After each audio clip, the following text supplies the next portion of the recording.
Bonjour à tous, je vous propose de corriger les deux QCM sur la structure du globe terrestre et tout d'abord le premier sur la surface terrestre, contraste entre océan et continent.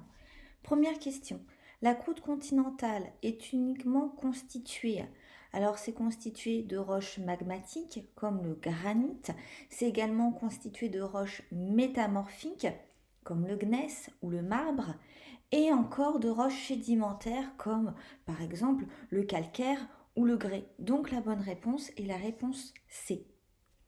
2. La croûte continentale et la croûte océanique. Elles sont de densité différente vu que la croûte continentale a une densité autour de 2,7 et la croûte océanique autour de 3,0, mais elles sont également de nature pétrographique différente, vu que la croûte continentale est donc constituée des roches qu'on a citées précédemment lors de la question 1, alors que les roches de la croûte océanique sont constituées de basalte et de gabbro, qui sont toutes les deux des roches magmatiques.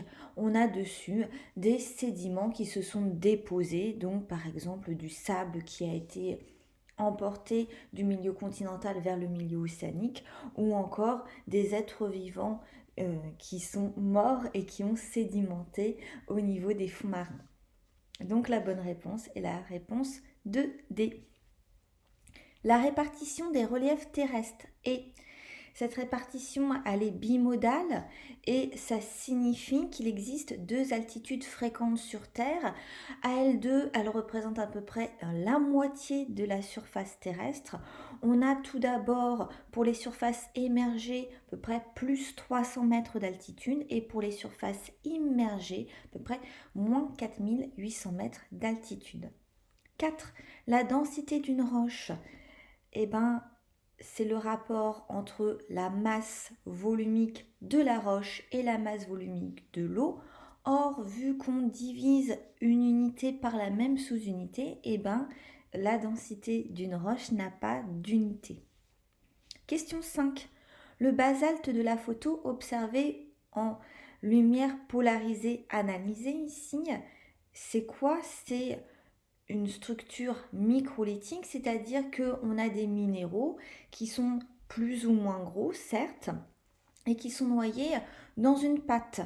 Donc ici, on voit bien en haut et en bas de la photo deux minéraux, un qui est plutôt dans les teintes jaunes, l'autre qui est dans les teintes rose-violette.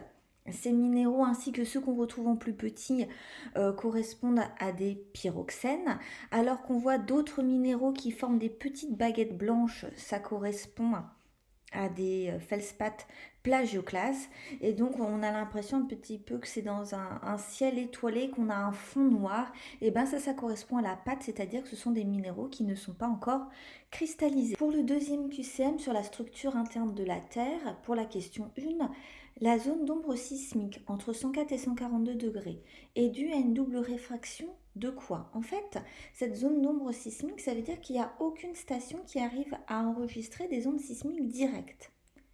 Et au-delà de 142 degrés, on a des ondes P qui réapparaissent, mais elles ont subi une double réfraction sur la discontinuité de Gutenberg à 2900 km de profondeur entre le manteau inférieur et le noyau externe qui lui est liquide. Donc la bonne réponse est la réponse A.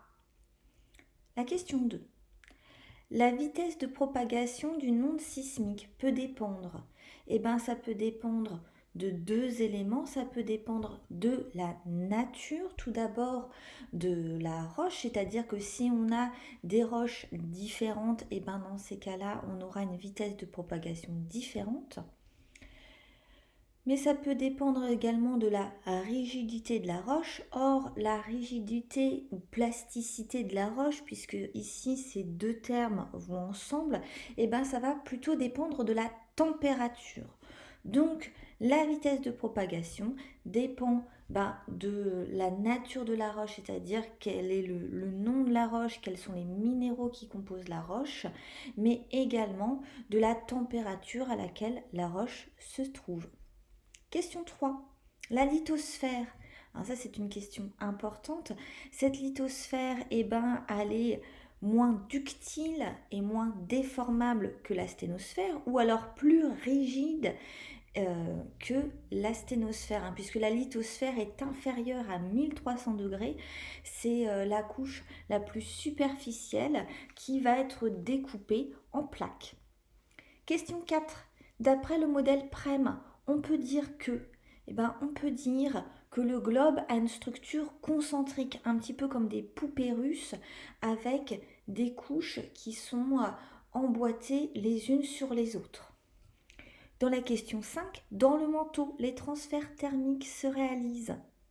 Du coup, ça se réalise par convection, c'est-à-dire la convection, c'est avec déplacement de matière qu'on a un transfert d'énergie. Donc ici, on a bien la matière qui va rentrer en mouvement et c'est réellement comme cela que va se faire le transfert thermique. Et enfin, question 6. Sur cette tomographie sismique, donc qu'on a en bas à droite, les séismes vont se produire toujours dans une zone cassante, parce que si la roche ne casse pas, on ne peut pas avoir une rupture de roche. Or, les séismes, ça correspond à une rupture de roche. Et donc, ça se produit également à une vitesse qui est élevée. Pourquoi une vitesse élevée? Parce qu'on voit les anomalies de vitesse sismique en bas et du coup quand c'est bleu ça veut dire que l'anomalie de vitesse sismique est plus importante, ce qui signifie qu'en fait la roche est froide, donc cassante.